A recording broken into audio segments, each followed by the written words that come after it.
હાય, કેમ છો? Myself Ronak sir, Plasma Institute તરફથી તમને 10મા અને 12મા ધોરણના વિદ્યાર્થીઓ માટેને બોર્ડની એક્ઝામ માટે બેસ્ટ ઓફ લક અને 10th ના 12th ના પર્સન્ટેજ બેસ્ટ આવશે જ એવા દ્રઢ વિશ્વાસ સાથે બોર્ડની એક્ઝામમાં જવાનું છે. બીકોઝ ઘણીવાર મેં જોઉં છું કે 10મા અને 12માના સારા વિદ્યાર્થીઓ ક્યાંક ડિપ્રેશનમાં 90 ના 85 80 આવી જાય છે અને જે સ્ટુડન્ટ બિંદાસ્ત જાય છે, બસ કોન્ફિડન્સ સાથે જાય છે, એ લોકો 70 ના છે છતાં 85 પહોંચી જાય છે. આવા 1 2 5 ને ઢગલો એક્ઝામ્પલ છે. તો વિદ્યાર્થીઓને એટલું જ કહેવું છે, બેટા હવે એક વીક ટેન્શન લેવાથી માર્ક વધવાના નથી. એટલે ટેન્શન કેમ વધે છે એનું સોલ્યુશન લાવો.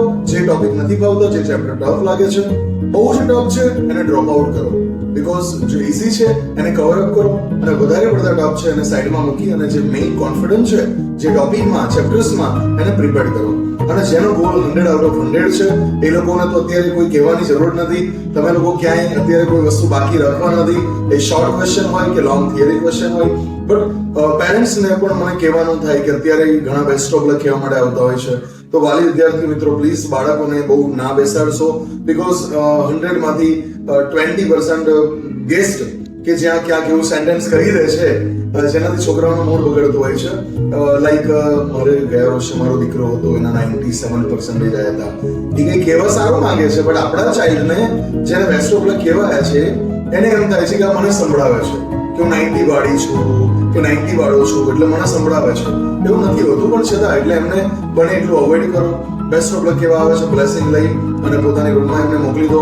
સાથે અત્યારે ઘણા છોકરાઓ એવું પણ વિચારે છે કે એક્ઝામના આગલા દિવસોમાં બહારનું નહીં ખવાય. અત્યારે 10 દિવસ અઠવાડિયું છે, ક્યાંક ફાસ્ટ ફૂડ ખાઈ લઈએ. બટ બેટા, આજે તમે ખાધેલું હશે ને એ વસ્તુ 5 દિવસે નડશે.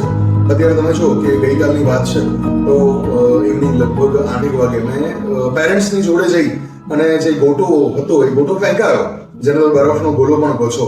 મેં સ્ટુડન્ટને કીધું, બેટા ભલે તને ખોટું લાગે બટ પ્લીઝ થ્રો, એને નાખી દે તું, નહીંતર આજે ગોટો ખાધો છે ને એની અસર 5 દિવસે થશે. એ ટોન્સિલનો ઇશ્યુ થશે, ત્યાં કોઈ વાયરસ આવી વિધિન લગભગ 15-20 મિનિટમાં પહોંચ્યો ગાર્ડનની સામે તો મેં જોયું 5 બોયઝ ત્યાં ચાઇનીઝ ખાતા હતા. હવે તમને ચાઇનીઝથી મને કોઈ એલર્જી નથી, ખાઓ, but it's not okay time.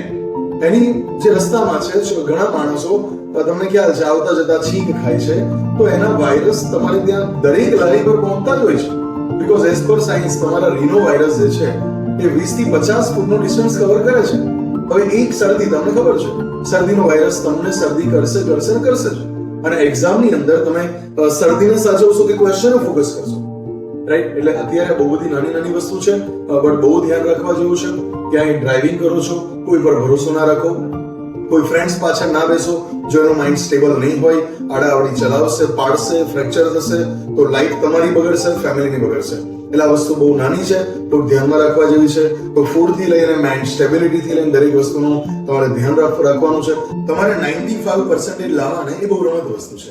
એક જ લાઈનમાં હું તમને કહી દઉં, તમે જૂના 10 પેપર સોલ્વ કરી દો.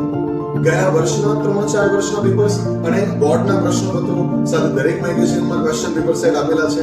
તમે કોઈ પણ 10 ક્વેશ્ચન પેપર સોલ્વ કરી દો, તમારા 90-95% આવશે ટેન્શન.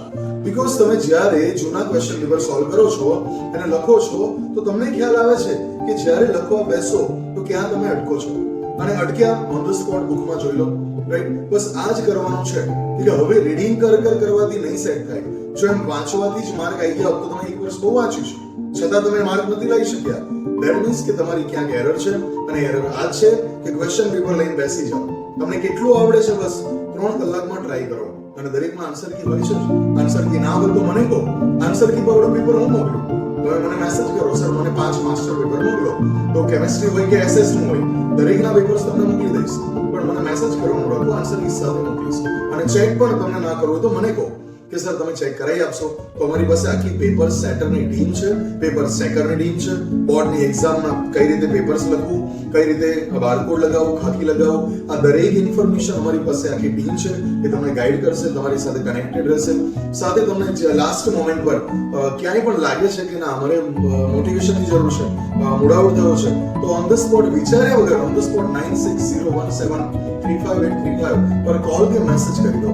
હું તમને કોલ કરીને રૂબરૂ મળીને ગમે તે રીતે મોટિવેટ કરી દઈશ. પણ અત્યારે ઘણી બધી વાર એવું થતું હોય છે, ડિપ્રેશન એક્સપેક્ટેશન ટીચર્સના માર્ક સાથે એમના એક્સપેક્ટેશન પેરેન્ટ્સના, જેના લીધે તમારું માઇન્ડ એક ફિયર અનુભવે છે, તો એને દૂર કરવા માટે બસ ફ્રેશ થઈ અને આરામ કરો. બહુ વિચારશો નહીં. હેડ સ્પ્રિંગ નાખીને સોંગ સાંભળો આવું તો તદ્દન ક્યારેય નહીં કરતા. બીકોઝ હેડ સ્પ્રિંગ નાખીને સોંગ સાંભળવા જશો તો આખો તમારો ટ્રેક બદલી જશે. આપણે ટ્રેક અત્યારે 7 ડેઝમાં જે પકડવું છે એ નહીં પકડે. એના કરતા બેટર છે આરામ કરો. જે વાંચ્યું છે સવાલ મોડે કરીને બોલી જાઓ, તો એ બોલતા બોલતા તમને 15 મિનિટ કદાચ 20 મિનિટ આંખ પણ બંધ થઈ જશે, ઊંઘ પણ લેવાઈ જશે 15-20 મિનિટ નીકળી, અને ફરી પાછું મૂડ આવી જશે જ અને તૈયારીમાં વાંચવાનું ચાલુ કરો. કોના કેટલા માર્ક હતા, ભાઈના કેટલા હતા, કઝિન્સ બ્રધર સિસ્ટરના કેટલા હતા, મારા મામાના છોકરા બરોડા, અમદાવાદ, સુરત, કઈ ન વિચારો. ઓકે, એ બધા છોકરાઓ સુરત, બરોડાથી, ભાવનગરથી રિટર્ન ક્લાસમાં આવતા જ હોય છે. You know that. ઓકે, એમને ત્યાં કઈ જ નથી પ્રોવાઈડ થતું. અહીંયા આજની વાત કરું તો સવારે 8 વાગ્યાથી લઈને 5:30 સુધી 10 ઇંગ્લિશ મીડિયમ, 10 ગુજરાતી મીડિયમના લગભગ અરાઉન્ડ 37 સ્ટુડન્ટ મારી પાસે કેમેસ્ટ્રીમાં, ફિઝિક્સમાં, બાયોમાં, મેથ્સમાં દરેક પાસે ડાઉટ શીખ્યા. તો આટલું પર્સનલ કેર કોણ કરશે? તમે એક્ઝામના આગલા દિવસ પણ, મેં તમને 2 વર્ષ પહેલાની વાત કરેલી, રાઈટ? એ પ્રથમ શાળાના ખાલી એક ફોન આવ્યો, એનો મૂડ મને લાગ્યું કે મૂડ આઉટ છે. મેં કીધું બેટા કેમ મૂડ આઉટ છે? તો કે સર મને એમ હતું કે બાયો થઈ જશે 2 દિવસમાં, પણ હવે ડિપ્રેશન આવી ગયું છે. મેં કીધું ડિપ્રેશનની વાત બંધ કર, હું આવું છું ઘરે. હું આવ્યો, એમના ઘરે બેઠો, 12 કલાકમાં આખો બાયો ભણાયો, રાઈટ? પ્રથમ શાહ, તમે એને ફોન પણ કરી શકો છો કોડિયર સોસાયટીમાં. તો ઇન શોર્ટ આ અમારું ડેડિકેશન છે પ્લાઝમાના દરેક સ્ટાફ મિત્રોનું.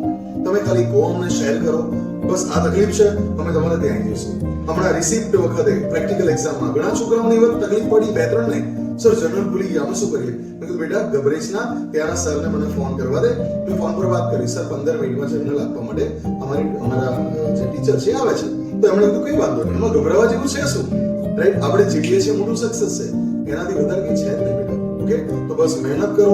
તમે 70 ના છો તો 90 પર પહોંચો, 85 ના છો તો 95, 99 પર પહોંચો. તમારા પેરેન્ટ્સનું નામ રોશન થવું જોઈએ. બાકી 80 આવશે ને તો પણ તમારું નામ રોશન થવાનું જ છે. બટ મેટર છે કે તમારા પેરેન્ટ્સ કે સામેથી પૂછે કે પૂછો 97 માર્ક્સ આવ્યા છે, કોઈ પૂછે તો કહેશે 85 આવ્યા છે, પણ સામેથી કહેશે 95 આવવાના લીધે. ઓકે, અને પેરેન્ટ્સના પ્રાઉડ થી બીજું મોટું પુણ્ય કંઈ છે નહીં. તો બધાને 10મા અને 12માની એક્ઝામ માટે best of luck. Thank you so much.